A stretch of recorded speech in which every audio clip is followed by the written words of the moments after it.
Que le Seigneur vous bénisse. Je vous salue tous dans le nom de notre Seigneur Jésus-Christ. Je salue également tous nos bien-aimés qui sont connectés sur Internet. Nous allons nous lever pour lire la parole, l'introduction. 1 Jean chapitre 3.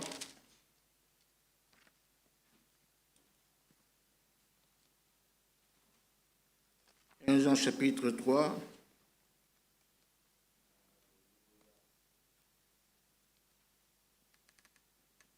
À partir du verset 11. Du verset 11 au verset 15. Car ce qui vous a été annoncé et ce que vous avez entendu dès le commencement, c'est que nous devons nous aimer les uns les autres. Il n'est pas ressemblé à Caïn, qui était du malin et qui tua son frère. Et pourquoi le tua-t-il? Parce que ses œuvres étaient mauvaises et que celles de son frère étaient justes. Ne vous étonnez pas, frères, si le monde vous hait. Nous savons que nous sommes passés de la mort à la vie parce que nous aimons les frères. Celui qui n'aime pas demeure dans la mort. Quiconque est son frère est un meurtrier. Et vous savez qu'aucun meurtrier n'a la vie éternelle demeurant en lui. Prions. Bien-aimé Père Céleste, Dieu Tout-Puissant, ce soir encore, nous nous approchons de ton trône de grâce pour te dire merci. Merci pour cette réunion. Merci de l'avoir rendue possible. Merci d'avoir conduit nos pas en ces lieux pour t'adorer, Seigneur, et aussi pour écouter ta parole. Nous avons lu ta parole, ô Dieu, puisses-tu la bénir dans nos cœurs, qu'il puisse agir en chacun de nous et que ta présence au milieu de nous nous fasse du bien ce soir. Que ta présence au milieu de nous guérisse ceux qui sont malades. Que ta présence au milieu de nous délivre celui qui est enchaîné. Que ta présence au milieu de nous, ô Père, puisse sauver les perdus et ramener, ô Dieu Tout-Puissant, ceux qui se sont égarés, Père. Exauce notre prière, bénis chacun de nous, au nom de Jésus-Christ. Mais hors d'état de nuire tout esprit impur qui viendra en ces lieux pour déranger le culte, nous distraire. Mets-le de côté, Seigneur, tiens-le loin de chacun de nous et de ce culte au nom de Jésus-Christ. Amen. Vous pouvez vous asseoir. Que le Seigneur bénisse la parole que nous avons lue.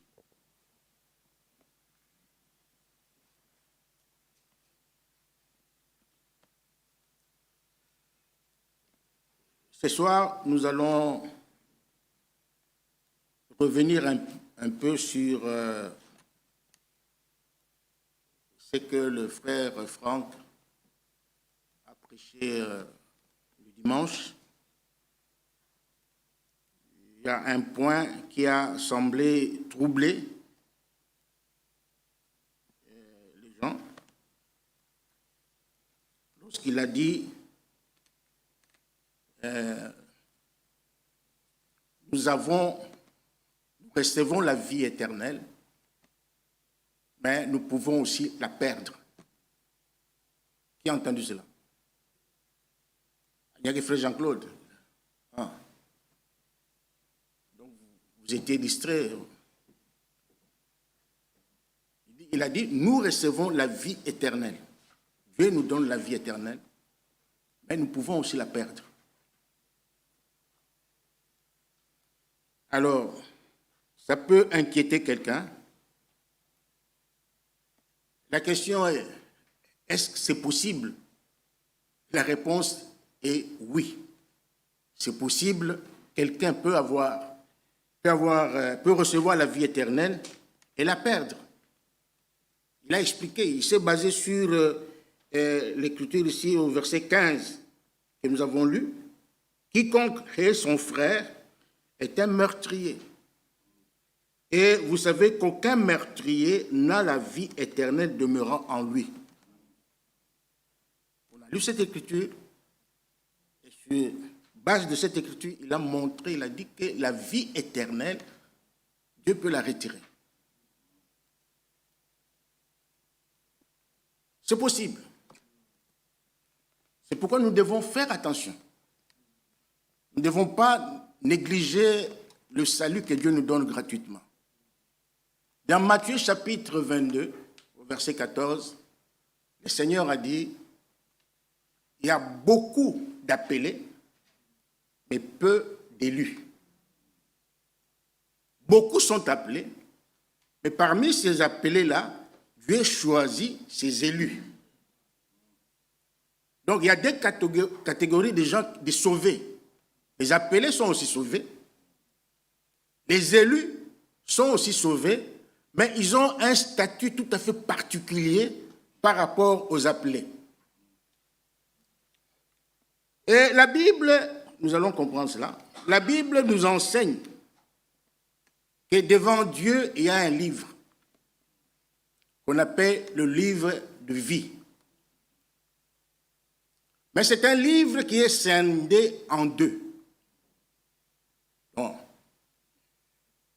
D'un côté, c'est le livre de vie. De l'autre côté, c'est le livre de vie de l'agneau. Dans le livre de vie, là, tous les appelés, leurs noms sont inscrits dans le livre de vie. Les élus, leurs noms sont inscrits dans le livre de vie de l'agneau. Vous me suivez? Alors, dans le livre de vie, où il y a les appelés qui sont sauvés, ils ont la vie éternelle, mais Dieu, la Bible nous enseigne que Dieu peut effacer leur nom. Dieu peut effacer leur nom dans le livre de vie. Et nous allons voir, nous allons lire pourquoi Dieu ferait-il une telle chose. Par contre, dans le livre de vie de l'agneau, les élus qui sont là, leurs noms ne seront jamais, jamais, jamais effacés. Jamais. Quel que soit le problème, quel que soit le péché, Dieu n'effacera jamais les noms d'un élu dans le livre de vie de l'agneau. Par contre, dans le livre de vie, Dieu peut effacer ton nom. Il te retire la vie éternelle. Lisons dans Exode chapitre 32.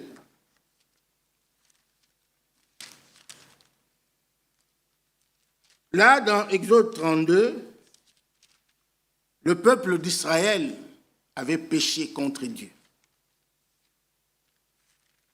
Lorsque Moïse est allé à la montagne, le peuple est resté, donc il s'est rebellé sur la terre. Le peuple a demandé à Aaron de lui faire un veau d'or. Et Aaron leur a demandé d'apporter des bijoux avec lesquels il avait fait un veau d'or. Et le peuple d'Israël a fait de ces veaux d'or-là son Dieu. Et c'était un péché grave devant Dieu. Parce que Dieu n'aime pas les idoles. Dieu n'aime pas les idolâtres. Il est tellement jaloux qu'il veut que toute l'adoration lui revienne. Il est tellement jaloux qu'il veut que toute la louange lui revienne. Donc s'il y a une personne dans ce monde, sur cette terre, dans le ciel, sur la terre et sous la terre, qu'il faut louer, qu'il faut adorer, c'est le Dieu d'Israël. Alors quand Dieu a vu cela, il était fâché. Alors, lisons Exode 32. Dieu se fâche aussi. Hein? Ah oui, hein? Il se fâche, il se met en colère. Exode 32, verset 30. Le lendemain, Moïse dit au peuple, vous avez commis un grand péché. Je vais maintenant monter vers l'Éternel. J'obtiendrai peut-être.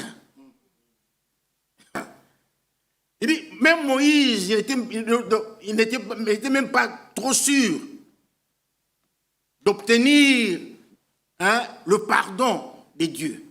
Il dit, j'obtiendrai peut-être le pardon de votre péché.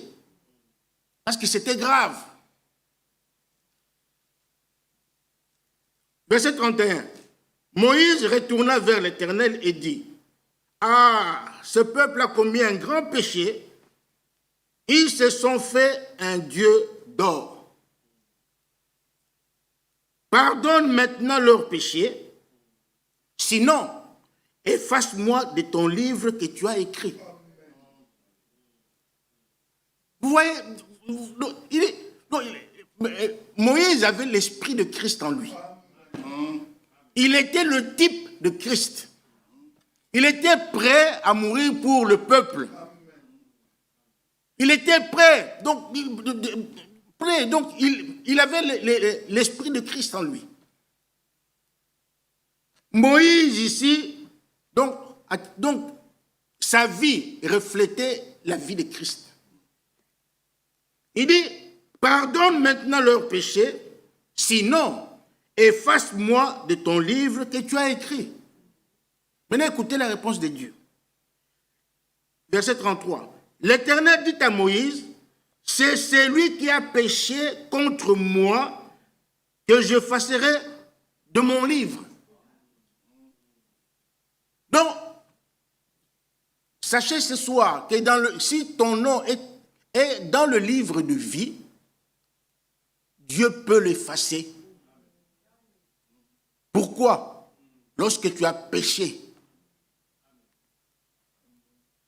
lorsque tu as vécu mal dans la présence de Dieu,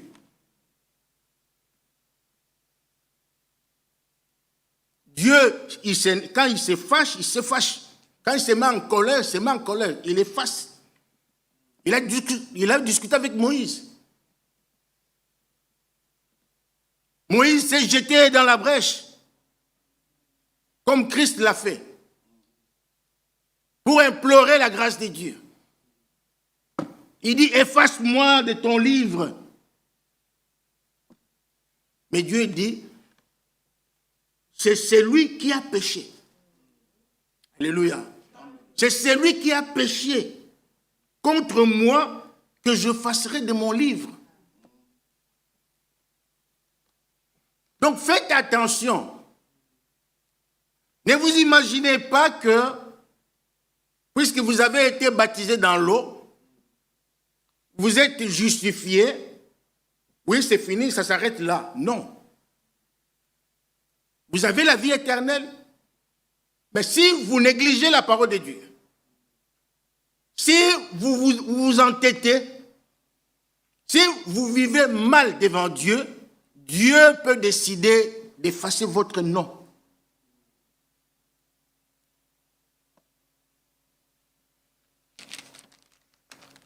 Donc à la justification, nous avons la vie éternelle. N'est-ce pas? À la justification, nous avons la vie éternelle. Nous sommes nés de nouveau. Mais c'est pourquoi nous disons qu'il faut aller. On ne doit pas s'arrêter à la justification. Il faut franchir toutes les étapes. La sanctification jusqu'au baptême du Saint-Esprit. Et le baptême du Saint-Esprit, c'est uniquement pour les élus. C'est même pour les élus. Donc il faut arriver jusqu'au bout. Lorsque vous vous contentez de la justification, Dieu m'a pardonné, je suis baptisé dans l'eau, tu t'arrêtes là, tu fais maintenant ce que tu veux, tu commences à vivre une vie comme les gens du monde, sache que Dieu peut t'enlever. Il peut enlever ton nom. Il te retire la vie éternelle. Ce n'est pas toi qui es éternel. C'est sa vie qui est éternelle. Toi, tu n'es pas éternel. Si il te donne sa vie, c'est pour que tu vives éternellement. Mais lorsque tu badines, tu joues avec le salut qu'il t'a donné gratuitement, il te retire sa vie.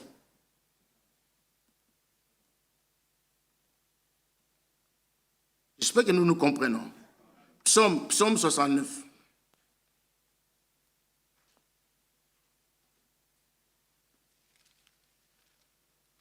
Psaume 69.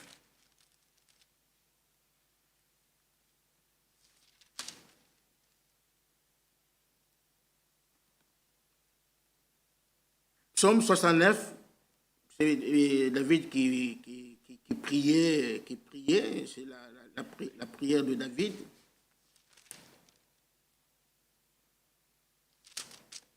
Au verset 29, il dit ceci: qu'il soit effacé du livre de vie et qu'il ne soit point inscrit avec les justes.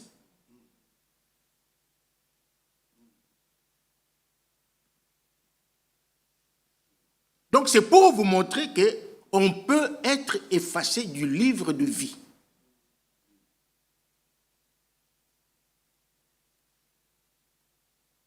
Donc ne jouons pas, ne négligeons pas la vie, et plutôt le salut.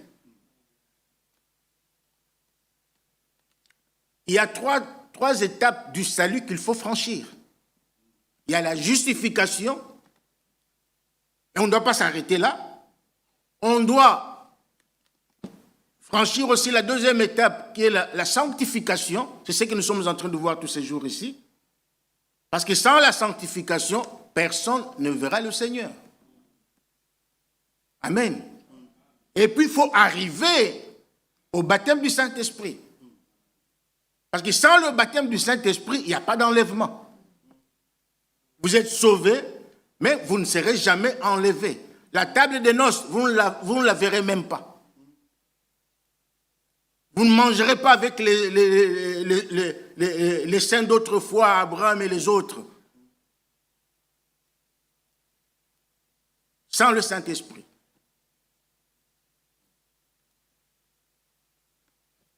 Donc il dit qu'il soit effacé du livre de vie et qu'il ne soit point inscrit avec les justes. Apocalypse chapitre 3.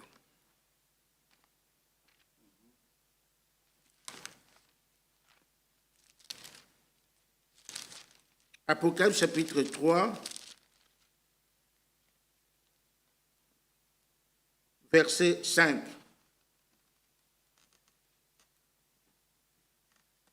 C'est écrit à l'ange de Sardes, Luther. Verset 5. Celui qui vaincra sera ainsi revêtu de vêtements blancs. Et dit, je n'effacerai point son nom du livre de vie. Alléluia. Amen. Et je confesserai son nom devant mon Père et devant ses anges. Donc, il faut vaincre. Amen. Alléluia. Il faut vaincre. Cette promesse est adressée aux vainqueurs. Amen. Vaincre quoi? Vaincre le diable. Vaincre les démons. Vaincre les mondes. Vaincre le péché. Dans Psaume 60, je ne me rappelle plus le verset, il est écrit l'Éternel, ou plutôt, nous ferons des exploits avec l'Éternel, n'est-ce pas? Il écrasera, il marchera sur nos ennemis. Amen. La victoire que Jésus-Christ a obtenue à la croix de Golgotha, il la partage avec toi. Amen. Alléluia. Jésus est vainqueur, il a vaincu le monde, il a vaincu le diable, il a vaincu le péché, il a tout vaincu. Et cette victoire, il nous l'a accordée, il nous l'a donnée. Dans Jean chapitre, je me rappelle, Jean chapitre, je crois, 13, aidez-moi à trouver ce passage où il dit que j'ai vaincu.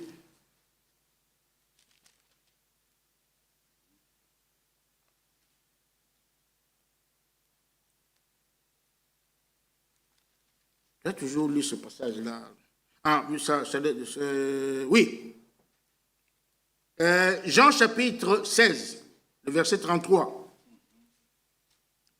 Il dit, je vous ai dit ces choses afin que vous ayez la paix en moi. Amen. Vous aurez des tribulations dans le monde, mais prenez courage. Amen. J'ai vaincu le monde. Amen. Si Jésus a vaincu le monde, nous aussi nous devons vaincre le monde. C'est pourquoi il est écrit dans 1 Jean chapitre 2, n'aimez point le monde, ni les choses qui sont dans le monde. Car celui qui aime le monde, donc l'amour du Père n'est point en lui. Donc nous sommes appelés, Jésus l'a dit même, nous l'avons lu la semaine passée, dans Jean chapitre 17. Il dit, je leur ai donné ta parole. Il dit, ils ne sont pas du monde, comme moi je ne suis pas du monde. Il a vaincu le monde, nous aussi nous devons vaincre. Alléluia. Nous devons vaincre. Nous devons vaincre le péché. Le péché ne doit pas dominer sur nous. Mais c'est plutôt nous qui devons dominer sur le péché. Nous devons marcher sur le péché. Avec toi, nous ferons des exploits et tu écraseras nos ennemis. Il est là pour nous aider. Mais si tu continues à être esclave du monde, Paul dit, nous ne sommes plus redevables à la chair. Tu continues à aimer les choses du monde. Tu continues à aimer le péché. Tu continues à aimer le match de football. Tu continues à aimer toutes ces choses-là. Comment vas-tu vaincre? Comment vas-tu vaincre? On a le temps d'aller se mettre à la télévision, regarder le match, mais on n'a pas le temps de lire la Bible. On n'a pas le temps de lire même une brochure.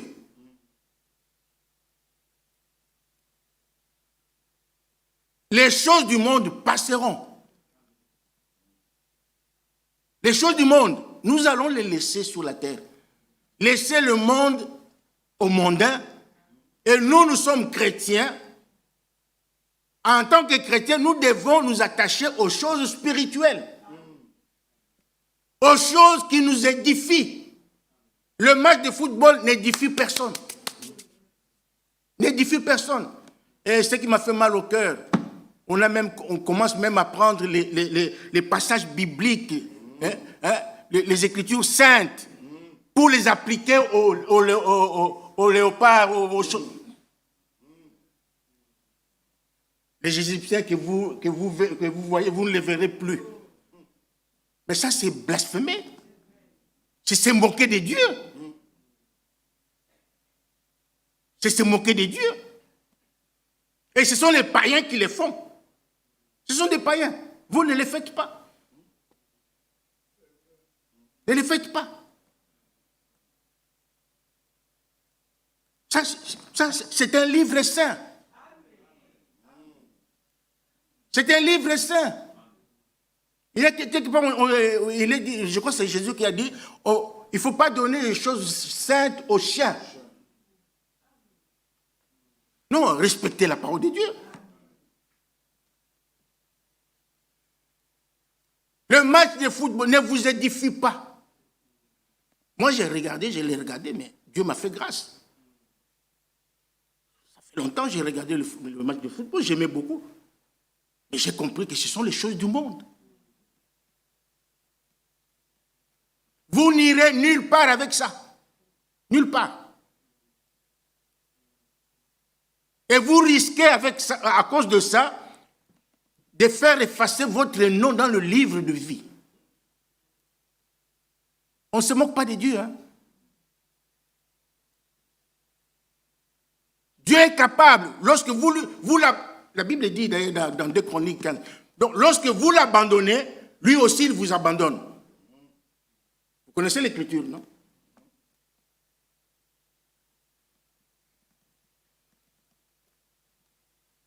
Celui qui vaincra sera ainsi revêtu de vêtements blancs. Je n'effacerai point son nom du livre de vie. Alléluia. Amen. Lorsque tu as vaincu le monde, Dieu n'effacera jamais, jamais ton nom dans le livre de vie de l'agneau. Il ne le fera jamais. Parce que nous sommes dans le creux de sa main. Nous sommes dans le creux de sa main. Il veille sur nous.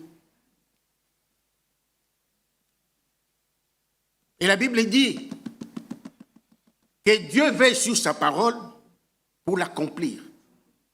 Or, si tu es porteur de la parole de Dieu, donc en toi, tu as la parole de Dieu dans ton cœur, Dieu est obligé, en veillant sur sa parole qui est en toi, de veiller sur toi. Amen.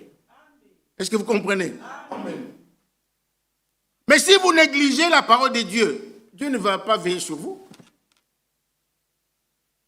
L'ange de l'Éternel campe autour de ceux qui le craignent. Lorsque tu crains Dieu, Dieu va veiller sur toi.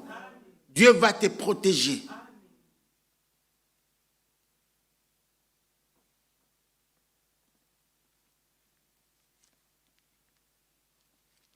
Donc là, nous sommes déjà dans la catégorie des élus dont les noms ne seront jamais effacés. Lisons Luc chapitre 10.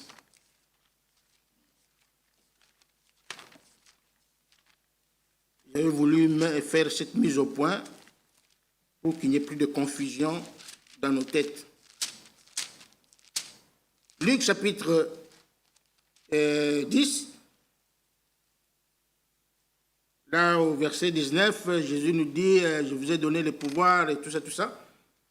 Et lorsqu'ils sont allés, les disciples sont allés évangéliser, ils ont chassé des démons, ils ont ressuscité des démons, ils étaient tout contents.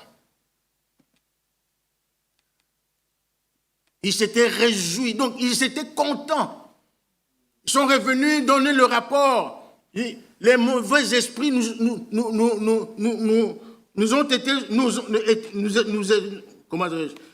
sont soumis. Nous sont soumis. Parce que Jésus leur avait donné le pouvoir. Et ce même pouvoir, il le donne à chacun de nous ce soir. Je vous ai donné le pouvoir de marcher sur les serpents et les scorpions et sur toute la puissance de l'ennemi.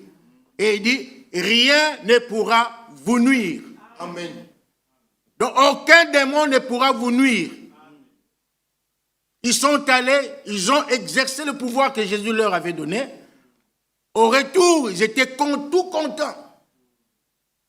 Mais Jésus a vu comment ils étaient contents. Maintenant, écoutez ce que le Seigneur leur dit. Verset 20, Luc 10, 20. Cependant, ne vous réjouissez pas de ce que les esprits vous sont soumis. Mais réjouissez-vous de ce que vos noms sont écrits dans les cieux. Amen. Réjouissez-vous pour cela. Si vous êtes sûr que votre nom est écrit dans le cieux, vous devez être content. Même si vous n'avez pas mangé, vous devez être content. Même si vous n'avez pas d'argent, vous devez être content, vous devez vous réjouir. Mais aujourd'hui, les gens se réjouissent pour les choses du monde. Les choses qui vont passer, qui n'édifient pas. Vous savez, ce qui vient de Dieu est divin.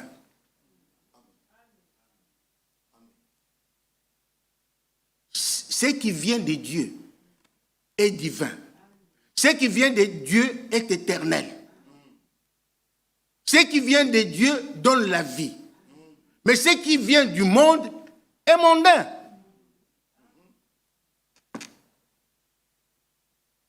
Donc, encore une fois, n'aimez point le monde, ni les choses qui sont dans le monde.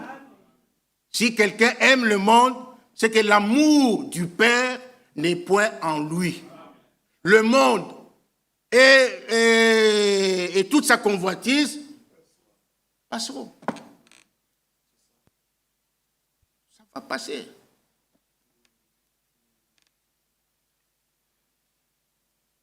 Donc, réjouissez-vous cependant de ce que vos noms sont écrits dans les cieux. Alléluia.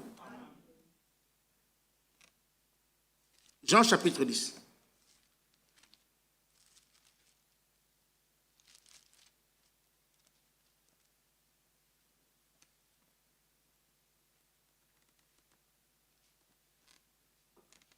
Jean chapitre 10, verset 27. Mes brebis entendent ma voix, je les connais et elles me suivent. Je leur donne la vie éternelle et elles ne périront jamais.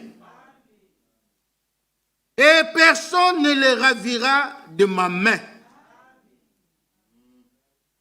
Personne. Ici, il s'agit des élus. Les élus sont ceux que Dieu a choisis dès avant la fondation du monde pour que tu puisses le servir, pour que tu puisses faire sa volonté.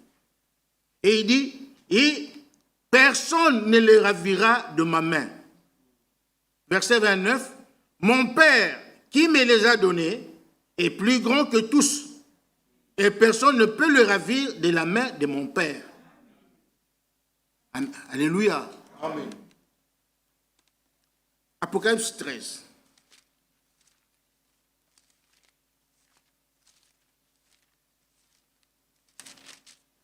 Retenez que celui qui est écrit, celui qui est dans le livre de vie, son nom peut être effacé. Apocalypse chapitre 13, c'est une écriture que tout le monde connaît, verset 8. Et tous les habitants de la terre l'adoreront. Donc il s'agit de la bête. Ceux dont le nom n'a pas été écrit dans le livre de vie de l'agneau qui a été immolé dès la fondation du monde. Vous comprenez que ceux qui sont les élus sont des enfants obéissants. Amen. Les élus aiment Dieu de tout leur cœur, de toute leur âme, de toute leur pensée, de toute leur force. Les élus n'aiment pas les choses du monde.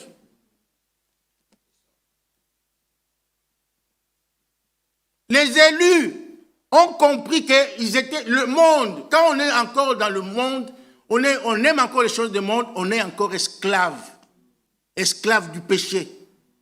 Esclave du monde. Et dans le monde, il y a aussi un Dieu. Lisez la brochure, le message, le Dieu de cet âge mauvais. Le Dieu du monde, c'est le diable. C'est le diable qui est le Dieu, c'est lui qui règne dans le monde. Un jour, il a transporté Jésus sur une haute montagne. Et la Bible dit qu'il lui a montré tous les royaumes du monde. Et il lui dit, si tu m'adores, si tu te prosternes devant moi, je te donnerai tous ces royaumes, l'autorité du monde. Il ne mentait pas. C'est lui qui dirige le monde aujourd'hui. C'est le diable qui est le chef dans le monde. C'est lui qui conduit les gens dans le monde à vivre dans le péché, à vivre dans le mal. dans les vols, dans toutes ces choses-là. C'est lui qui est chef, c'est lui qui gouverne le monde. C'est le diable. Ce n'est pas Dieu. C'est pourquoi Frère Branham l'a appelé les dieux de cet âge mauvais. Donc si vous aimez les choses du monde, c'est que vous êtes avec le diable. Oui, c'est sa volonté. Les choses qui sont dans le monde, c'est la volonté du diable.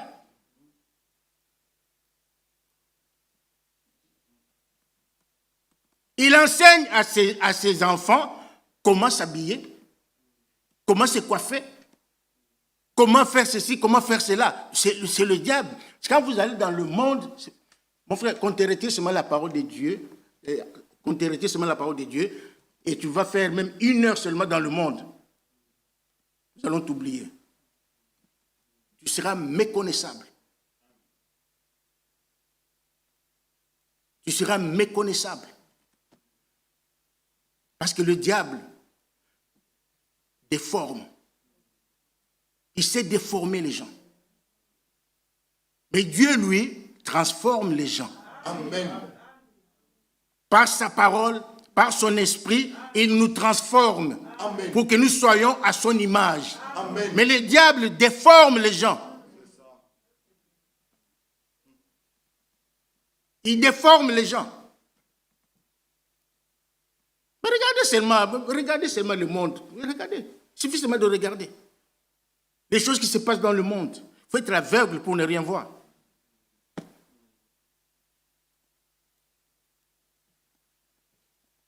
N'aimez point le monde, les choses qui sont dans le monde.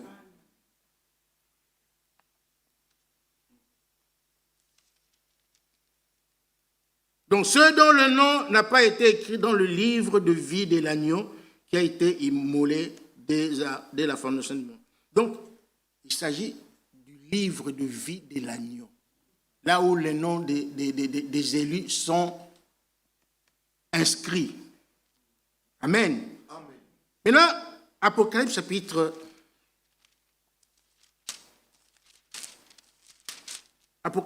21. Ici, on nous parle de cet endroit-là où nous irons, où les élus iront. Verset 22.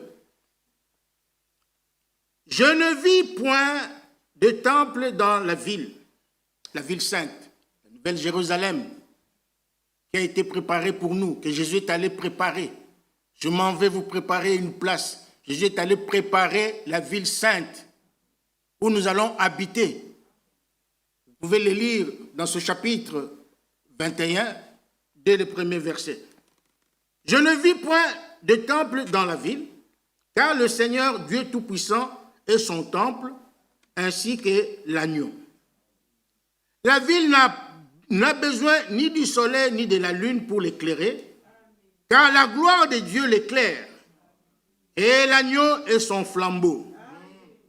Les nations marcheront à sa lumière, et les rois de la terre y apporteront leur gloire. Ses portes ne se fermeront point le jour, car là, il n'y aura point de nuit. On y apportera la gloire et l'honneur des nations. Venez écouter le verset 27, c'est ça qui m'intéresse. Le verset 27. Il n'entrera chez elle rien de souillé, ni personne qui se livre à l'abomination et au mensonge. Arrêtez avec vos mensonges. Hein? Arrêtez avec vos mensonges. Oh non, un petit mensonge. Non, c'était vraiment un petit. Non. Un peu de levain fait lever toute la pâte. Et si on est fidèle dans les petites choses, on le sera aussi dans les grandes. Alors, et au mensonge, maintenant, partie B, il n'entrera que ceux qui sont écrits dans le livre de vie de l'agneau. Amen. Ici, il s'agit des élus. Ce sont les élus qui hériteront le royaume de Dieu.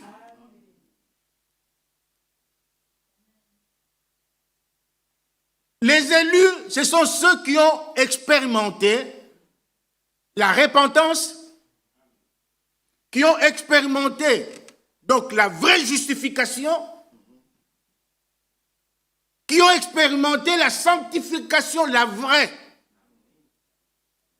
Pas la sanctification fait maison, fabriquée de toutes pièces. Non, la vraie sanctification, comme nous l'avons montré en semaine, qui passe par la parole de Dieu, qui passe uniquement, seulement par la parole de Dieu.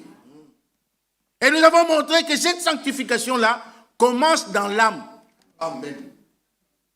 Elle commence là, dans l'âme. Et puis elle se reporte sur l'esprit, et ainsi, pour finir, sur le corps. Donc votre corps doit être sanctifié. Votre esprit doit être sanctifié. Et votre âme doit être sanctifiée. Car sans la sanctification, personne ne verra le Seigneur. Les élus doivent passer par toutes ces étapes-là. Si tu négliges la sanctification, tu te contentes de la justification, sache que ton nom, le jour où tu commettras des bêtises et tu t'entêtes et tu ne veux pas réparer, Dieu va effacer ton nom dans le livre.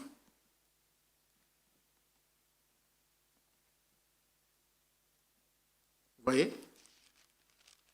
Et nous revenons à notre écriture d'introduction.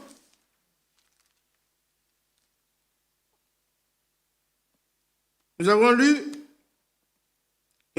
au verset 11. Car ce qui vous a été annoncé et ce que vous avez entendu dès le commencement, c'est que nous devons nous aimer les uns les autres. Les véritables élus de Dieu ont l'amour de Dieu en eux.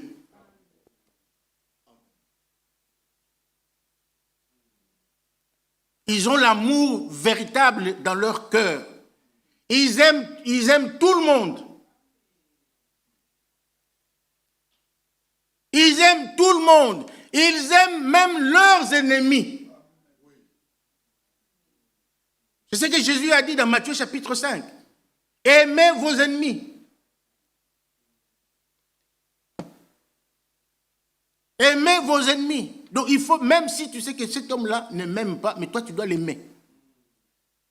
Cette sœur-là ne s'occupe pas de moi, elle ne me salue pas comme je l'entends souvent. Toi tu dois l'aimer.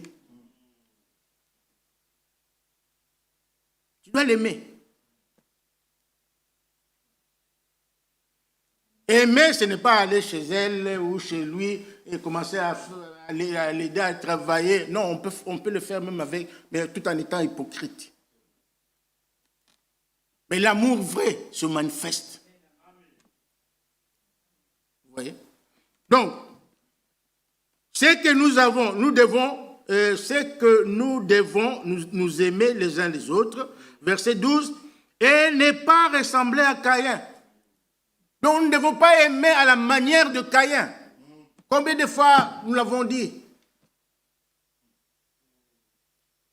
Frère Michel l'a toujours répété ici.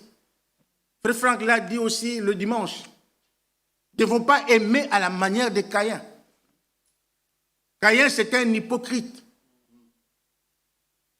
Et l'amour, Romains chapitre 12, au verset 9, il est écrit que l'amour soit sans hypocrisie. Ne soyez pas des hypocrites.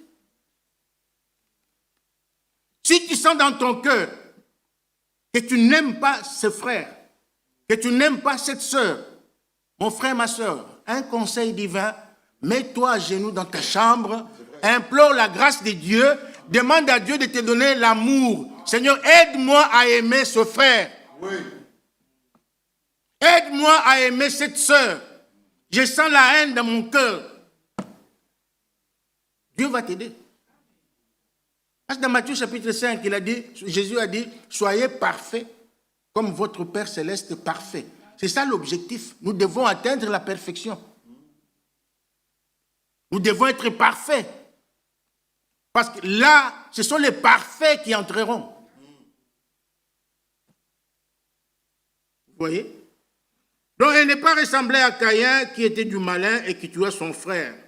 Et pourquoi le tua-t-il? Parce que ses œuvres étaient mauvaises et que celles de son frère étaient justes. Caïn était jaloux. Caïn était jaloux. Il était, comment dirais-je, il avait de l'envie. Et Frère Franck montre dans une lettre circulaire que l'envie, la jalousie, et quoi encore? L'envie, la jalousie, il y a 3 choses comme ça. Hein? Tout le monde a oublié. L'envie, la jalousie et la haine. Voilà. Ces 3 choses-là ne doivent pas être dans notre cœur.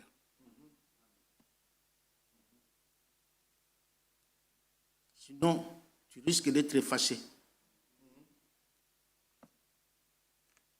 Et dans une autre lettre circulaire, je me rappelle bien, Frère Franck, il dit, quand il lit Galates chapitre 5, à partir du verset 18, il descend, il y a 15 choses que Paul a nommées. 15 choses que Paul a nommées. Et il dit que ces choses-là peuvent vous exclure du royaume de Dieu.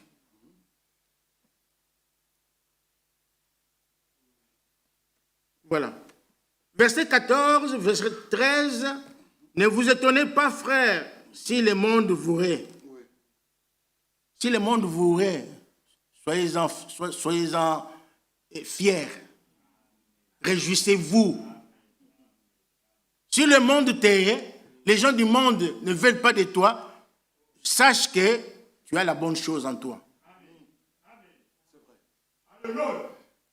Sache que tu as la parole de Dieu. Dieu est en toi. Mais si le monde t'aime, t'accueille, ah, tu es de nôtres, alors là, il n'y a plus de différence. Il n'y a plus de différence. Donc tu es comme eux. Jean 17, verset 14. Je leur ai donné ta parole et le monde les a haïs. C'est écrit. Si toi tu aimes le monde, c'est que en toi il n'y a pas de vie. Tu es mort comme les gens du monde. Et si les gens du monde t'aiment et veulent toujours être avec toi, donc partout ils vont, toi tu es là, partout ils vont et toi tu es là, ils font ceci, toi tu es là, c'est qu'il y a quelque chose qui ne va pas en toi. Examine-toi. Verset 14. Nous savons que nous sommes passés de la mort à la vie parce que nous aimons les frères. Alléluia. Celui qui n'aime pas demeure dans la mort. Celui qui n'aime pas les frères, il est mort. Il est mort, c'est un cadavre, on doit l'enterrer. Il est mort spirituellement. Et verset 15, quiconque est son frère est un meurtrier. Ah, ça c'est grave, hein? Si je n'aime pas mon frère, donc c'est que je suis un assassin. Je suis un meurtrier. Et vous savez qu'aucun meurtrier n'a la vie éternelle demeurant en lui. Ici, on ne s'adresse pas aux gens du monde. Non, non, non. Frère Franck a montré clairement que le message divin est venu pour les élus, pour les enfants de Dieu. Ces choses ne sont pas destinées aux païens. Non, non, non, non, non. Les païens sont étrangers à ces choses ici. Mais ces choses ont été destinées pour nous. C'est pour nous. Nous qui nous préparons pour l'enlèvement. Nous qui cherchons à hériter le royaume de Dieu. La Bible a été écrite pour nous. Quand Dieu a donné le message du temps de la fin à Frère Branham, ce n'était pas pour les païens, mais c'était pour le peuple de Dieu. Amen. C'était pour le peuple de Dieu. Ce n'est pas aux païens que la Bible dit, on va effacer ton nom. Non, non, non, non, non, non, non. Quand Moïse avait dit à Dieu, efface-moi de ton livre. Et Dieu dit, non, c'est celui qui a péché. Ce n'était pas les gens, ce n'était pas il y avait beaucoup de peuples sur la terre à l'époque. Ce n'étaient pas les autres peuples là, les Moabites, non. On s'adressait aux enfants d'Israël. Et les enfants d'Israël étaient le peuple de Dieu. C'était le seul peuple que Dieu s'était choisi sur la terre. Il y avait beaucoup de peuples sur la terre, mais c'était seulement Israël sur lequel les yeux de Dieu étaient braqués. C'est Dieu qui l'avait choisi. De la même manière qu'il t'a choisi toi, qu'il m'a choisi moi, nous faisons aujourd'hui le peuple de Dieu. Nous composons le peuple de Dieu. Il a jeté le regard sur les nations pour chercher un peuple qui puisse porter son nom. Et ce peuple-là, c'est nous. Donc nous devons porter le nom de Jésus-Christ partout.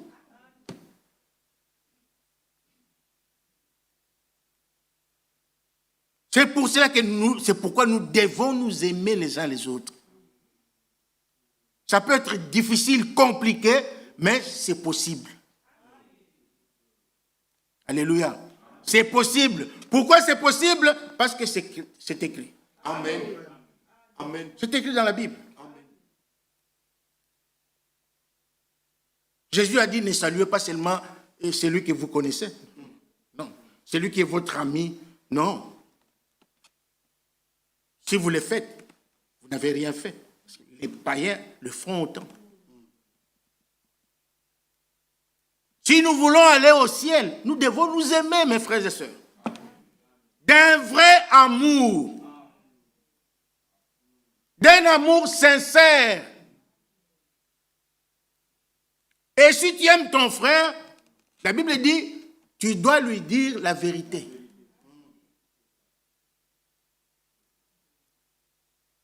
Tu dois lui dire la vérité. S'il y a quelque chose qui ne va pas, vous vous asseyez, vous parlez et vous réglez la chose. C'est comme ça que marchent les élus. Les élus de Dieu, c'est comme ça qu'ils marchent. Que Dieu nous aide.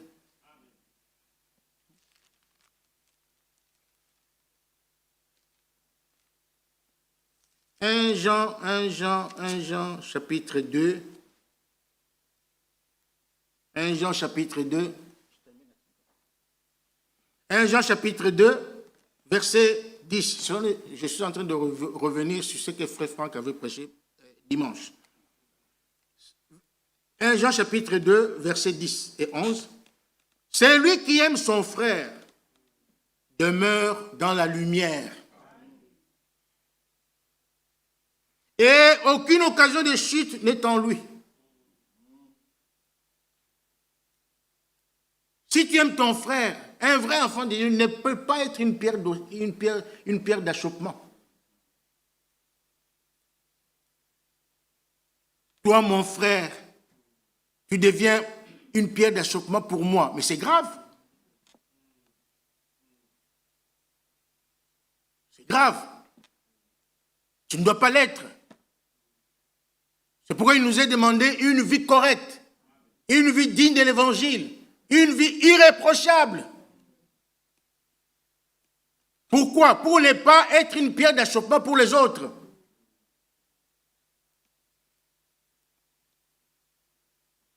Verset 11. Mais celui qui hait son frère est dans les ténèbres.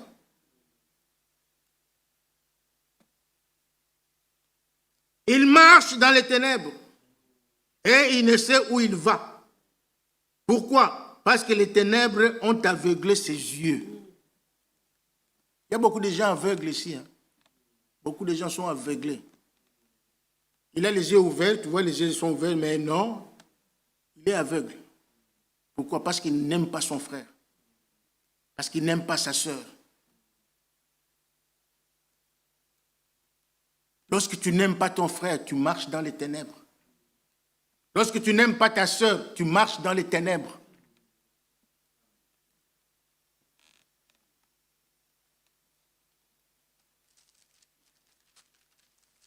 1 Jean 4.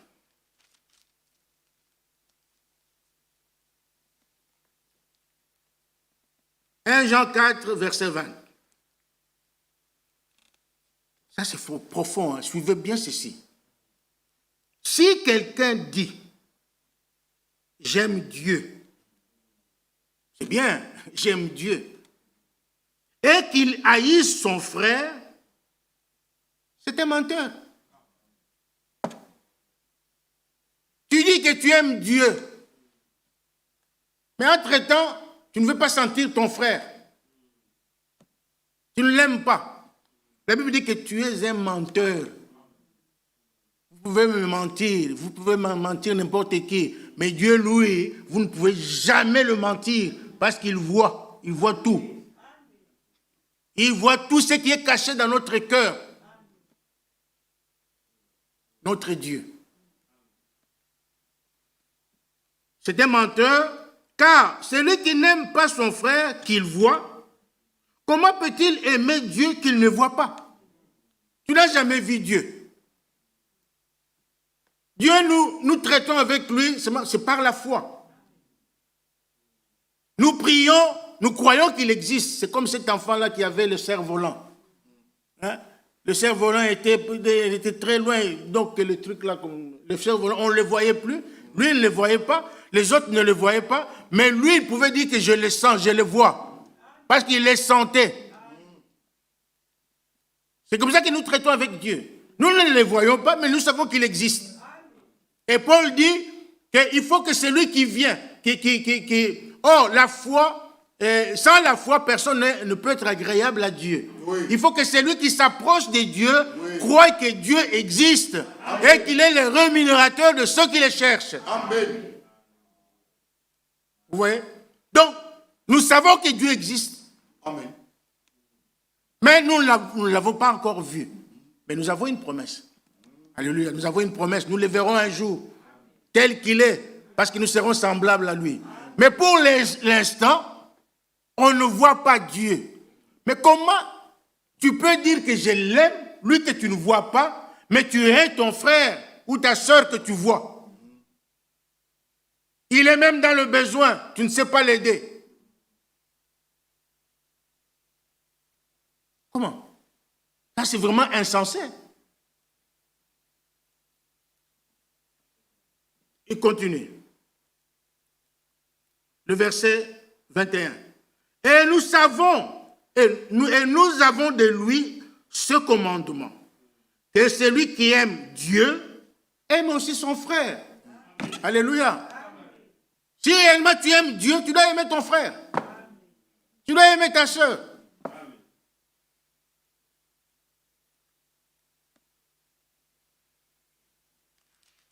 Et nous terminons par Colossiens. Colossiens chapitre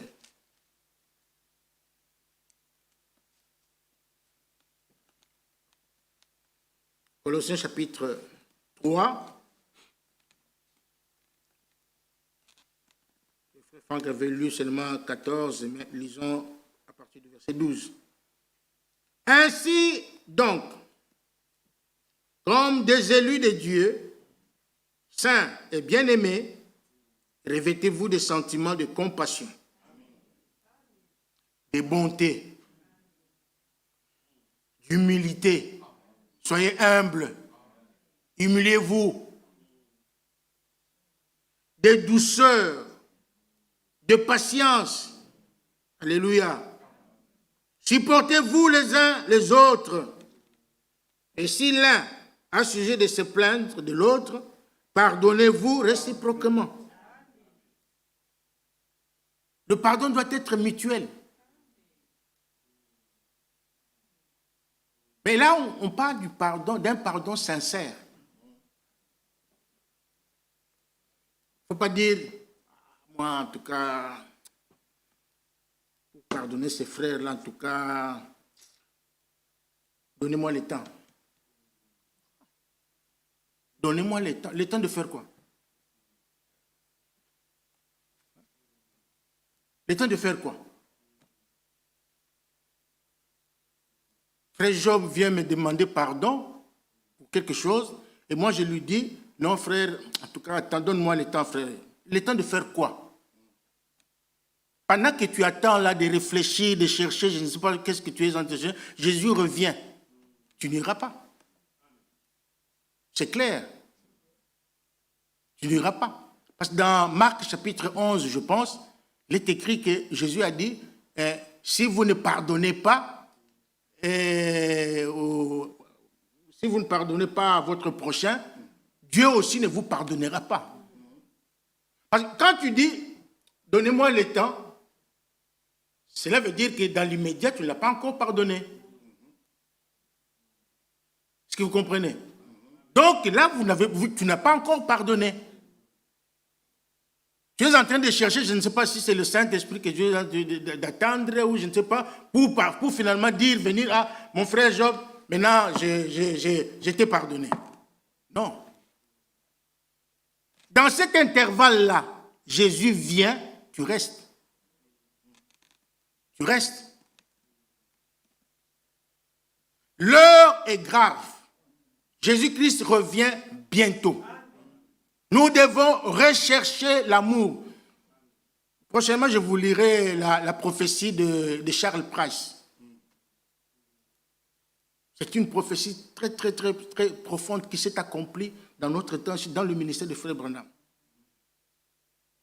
Et là-dedans, il dit que le salut complet, le véritable salut complet, que tu connais, frère Jean-Claude, le salut complet sera révélé à ceux qui recherchent l'amour et la sainteté.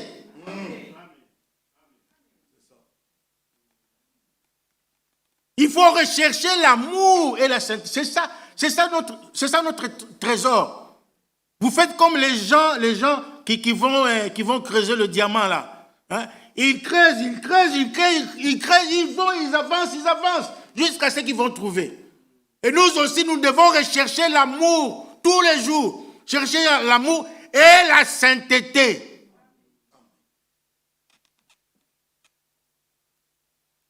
Vous voyez? Donc, supportez-vous les uns les autres, et si l'un, pardonnez-vous réciproquement, de même que Christ vous a pardonné, pardonnez-vous aussi. Alléluia. Amen. Pardonnez-vous aussi. Mais, verset 14, mais par-dessus toutes ces choses, revêtez-vous de l'amour qui est le lien de la perfection. Ah. Voilà ce que nous devons gérer. Nous devons nous revêtir de l'amour. Romains 5 nous dit que l'amour a été déversé en nous par le Saint-Esprit qui nous a été donné. Et le verset 15 dit, et que la paix de Christ, à laquelle vous avez été appelés pour former un seul corps, règne dans vos cœurs et soyez reconnaissants. Nous avons été appelés à vivre en paix. Nous avons été appelés pour vivre une réelle paix. Chacun, nous devons avoir la paix.